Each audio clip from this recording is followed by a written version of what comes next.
Hi, I'm Steve Rowe, Executive Director. I'm recording this message on Thursday morning, December 1st, the same day that it will be uploaded and available to you.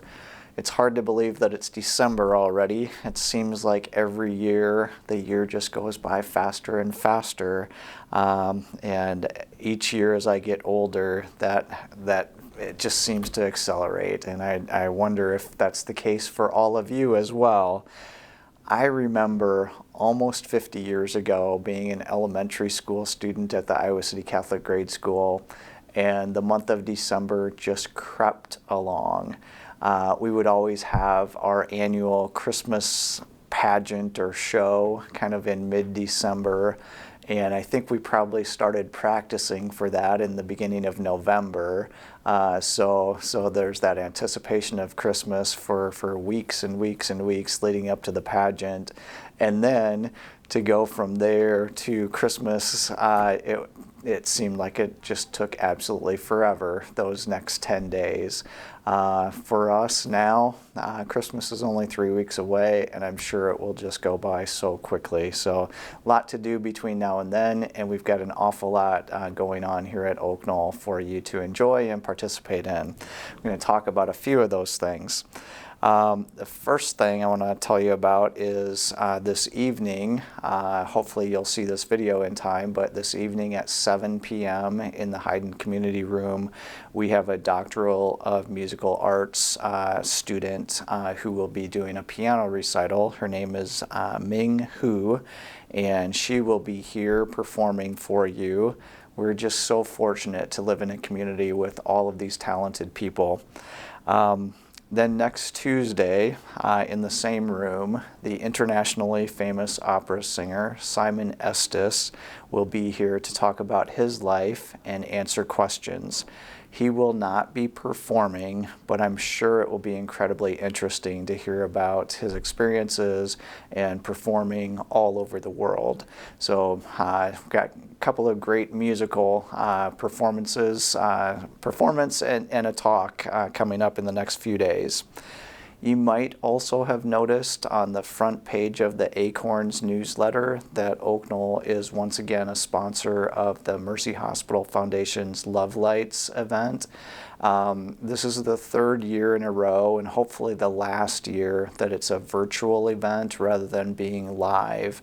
I recorded my section of that program about a month ago, and beginning next Monday afternoon at 5:30, it will be available for anybody to just kind of log on and watch that Love Lights program really at your convenience. It's always a nice service and just a time to remember those who we've lost over the past year. We continue to be very active in the broader Iowa City community. The Hour of Power team of resident volunteers for Houses into Homes did their thing the Friday before Thanksgiving. So thanks to all of you for making that impact. We fed lots of people yesterday on a very cold day at the free lunch program. Thanks to our dining services staff for the pot roast and potatoes and vegetables that our staff here had prepared to share. Thanks to all of the volunteers who helped us serve and then clean up. And a special thank you also to Kathy Vance. Kathy baked 5 huge trays of cookies and brownies and bars to share with the people who came through the free lunch program yesterday as well. So it's a great team effort, and I was very happy to be part of that team yesterday, doing my part to clean up after the meals.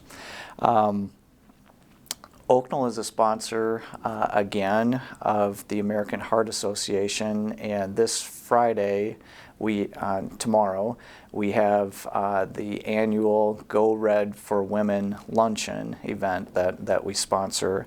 This is an important fundraiser to promote women's heart health, and we look forward to that event tomorrow.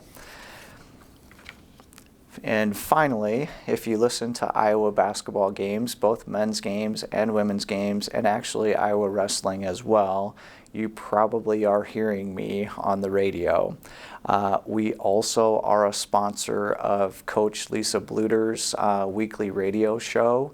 And because of that sponsorship, we have 3 reserved parking spots over at Bumps Restaurant at Finkbine. So if you're ever headed over there, look for our spot, and you should have a reserved spot fairly close to the door to the restaurant. So that's a nice sponsorship for us.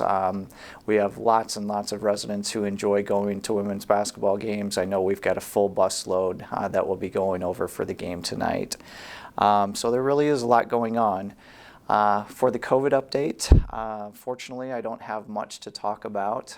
We currently only have 1 independent living resident who has tested positive. That individual had traveled over the Thanksgiving holiday, came back, and is just mildly symptomatic and is quarantined in their apartment.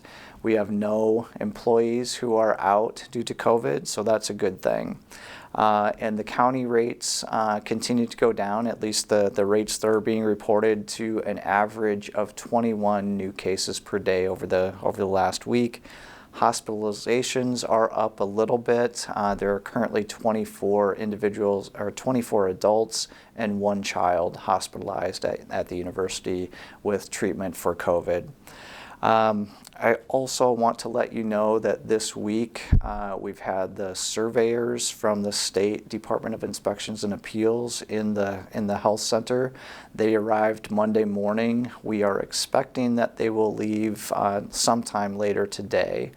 It is an annual process. They come in and look through everything that we're doing in the health center, which is a licensed nursing home. So they go through records. They watch our nurses do medication passes. They watch our certified nursing assistants perform personal cares with our residents. And they're really looking at the entire operation, dining services, like the meal preparation, everything that goes into serving the residents who we care for in our health center. Our goal is always to have 0 deficiencies, but their job as surveyors is to try to identify anything that we're doing incorrectly. Last year, the survey happened in August of 2021, and we had just 3 very minor deficiencies, which were very easily correctable. So, and they were really paperwork type deficiencies. So not nothing that was too difficult to fix. Again, our goal is 0 deficiencies. We're expecting them to leave today, but we won't find out for a couple of weeks until we actually get their report, how we did. When we have that, we will certainly share it with you. And finally, I just want to thank you again for everybody who participated in the gratitude posters over the last few weeks. It's been so much fun to read the different things that people feel grateful for, and I am grateful, as I shared with you. I am grateful for the opportunity to get to know each and every one of you. So thank you. Hope you're able to enjoy the holiday season, and I think that's it for today. I will see you again in a couple of weeks.